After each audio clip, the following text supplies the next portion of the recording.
Hey, Alex.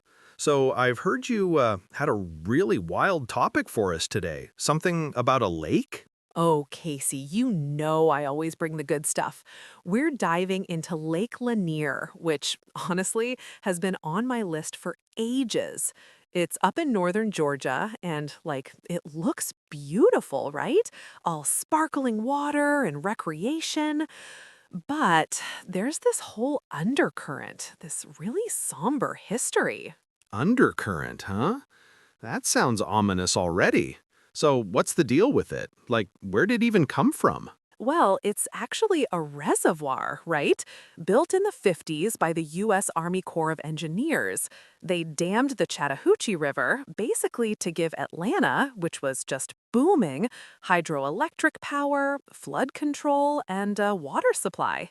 It's officially named Lake Sidney Lanier after this Confederate veteran and poet. Wait, Confederate? So from the jump, it's kind of got these complicated roots then. Exactly. It's a huge part of its story, actually.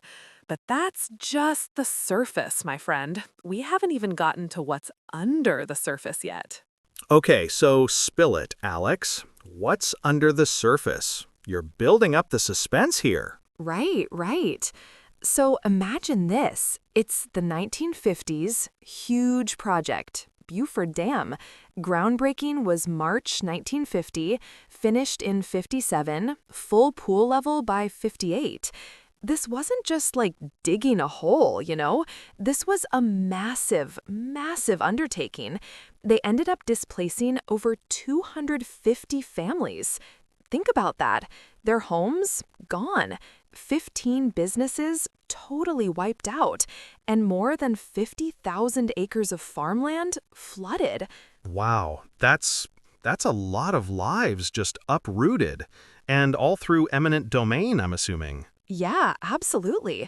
The federal government just acquired the land. But here's the kicker, the real gut punch, Casey. 20 cemeteries. 20.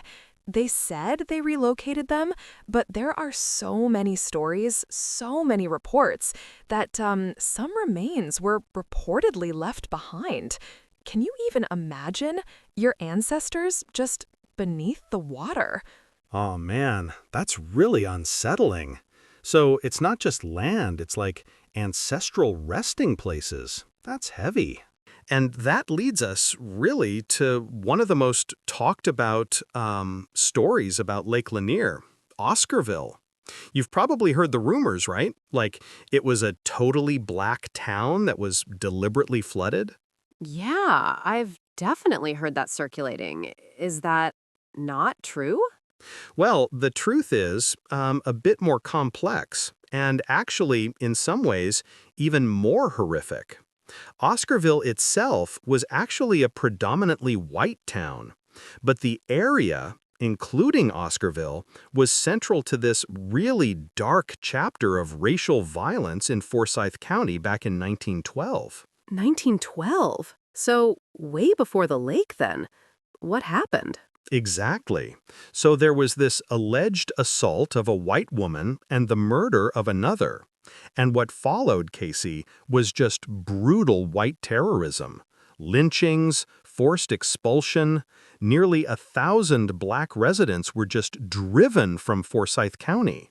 Many lost their land, which was then, acquired by white residents through means like adverse possession. Decades later, those remnants of Oscarville and the surrounding lands were purchased and flooded for the lake. So while not a black town deliberately flooded, it's still built on this foundation of immense injustice and tragedy. Okay, that's a huge distinction. But the impact, the sheer injustice, it's still there. That's wild. So, Alex, with all that history, all that displacement, I guess it's not surprising that there are rumors of hauntings around Lake Lanier. Oh, Casey, rumors is an understatement. This place has gained a huge reputation for being haunted. And it's not just the submerged communities and those relocated cemeteries. It's the sheer number of deaths, too. We're talking over 700 people reportedly dying in that lake since it was created in '56. 700? That's an insane number for one lake. That just seems disproportionately high. It totally is. I mean, between '94 and 2022 alone, over 200 deaths from boating or swimming accidents. That number really feeds into this belief that the lake is just cursed. People talk about the Lady of the Lake, a ghostly apparition in a blue dress. That stems from a '58 car accident where two women drowned and only one body was recovered a year later. Swimmers report feeling unseen hands grabbing their legs. And there are reports of mysterious lights, disembodied voices. It's really creepy stuff. Wow, I can totally see why those legends would just take root. Feeling hands? That's nightmare fuel. But here's the thing, Casey. While some people are quick to jump to paranormal activity, authorities and a lot of locals, they point to the very real dangers lurking beneath the surface. Like what? Besides, ghosts trying to grab your ankles. Exactly. It's not just spooky stuff.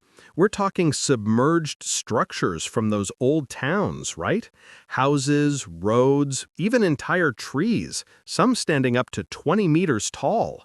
And all that debris from decades of accidents. You hit something like that while boating or even just swimming, it's incredibly dangerous. Plus, and this is a big one, alcohol consumption and just a general lack of adherence to safety precautions are cited as significant factors in so many of these accidents.